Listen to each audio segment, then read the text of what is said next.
क्या ईरान युद्ध आपका इंटरनेट बंद करा सकता है? दरअसल युद्ध शुरू होने के बाद से ही ईरान ने दुश्मन के टेक्नोलॉजी इंफ्रास्ट्रक्चर को बार बार निशाना बनाने की धमकी दी है। सच्चाई ये है कि अमेरिकी टेक कंपनियां ही मध्य पूर्व के आईटी इंफ्रास्ट्रक्चर की रीढ़ हैं। बहरीन, यूएई, कतर और सऊदी अरब में मौजूद बड़े बड़े डेटा हब्स को यही कंपनियां चलाती हैं।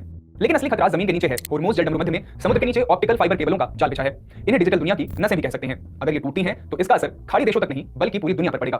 तो सवाल यही है कि अगर ये ढांचा तबाह होता है तो इसका आप पर क्या असर पड़ेगा? ड्रोन हमलों से उन डेटा सेंटर्स को तबाह किया जा सकता है जो पूरे इलाके को इंटरनेट मुहैया कराते हैं। हाल ही में अमेज़न ने ड्रोन्स की वजह से अपनी AWS क्लाउड सर्विस में दिक्कतों का सामना किया था। ओला, उबर जैसी टैक्सी और फूड डिलीवरी ऐप्स के अलावा एमिरेट्स जैसे बड़े बैंकों का काम ठप हो गया था।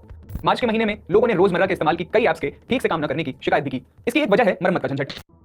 दरअसल युद्ध वाले इलाके में नया सामान पहुंचाना मुश्किल होता है, लेकिन ये समस्या सिर्फ खाड़ी देशों की नहीं है। 1 मार्च को हुए हमलों के तुरंत बाद भारत और पाकिस्तान में भी इसका असर देखने को मिला, क्योंकि दक्षिण एशिया के कई स्टार्टअप्स और बड़ी कंपनियां खाड़ी देशों में मौजूद डेटा सेंटर्स की मदद से ही काम करती हैं और वहां से ये डेटा समुद्री केबल के जरिए यूरोप और अफ्रीका भेजा जाता है। समुद्र के नीचे मौजूद ये केबल्स ग्लोबल इंटरनेट की रीढ़ हैं और दुनिया का 95% डेटा इन्हीं से होकर गुजरता है।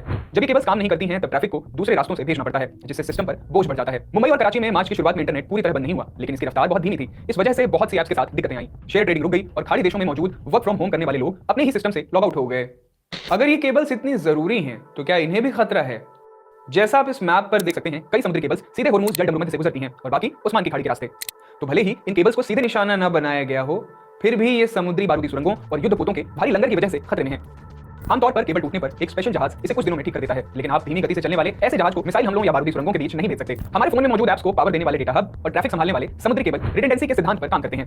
मतलब एक सेंटर फेल हुआ तो दूसरा उसे संभाल लेगा और उसी तरह अगर एक केबल टूट जाती है तो ट्रैफिक दूसरी केबल के जरिए आगे भेजा जा सकेगा। लेकिन 2026 में चीजें बदल रही हैं। बैकअप तभी काम करता है जब वो खुद हमले की जद में ना हो। यानी इंटरनेट अब केवल जानकारी साझा करने का माध्यम नहीं बल्कि एक भौगोलिक संपत्ति बन गया है। अगर ईरान युद्ध लंबा चलता है तो दुनिया भर में इंटरनेट की समस्या पैदा हो सकती है। इसलिए भले ही आप सीधे तौर पर इससे प्रभावित ना हो, लेकिन भविष्य के राजनीतिक टकरावों में ये डेटा हब्स और केबल्स बड़ी भूमिका निभाने वाले हैं।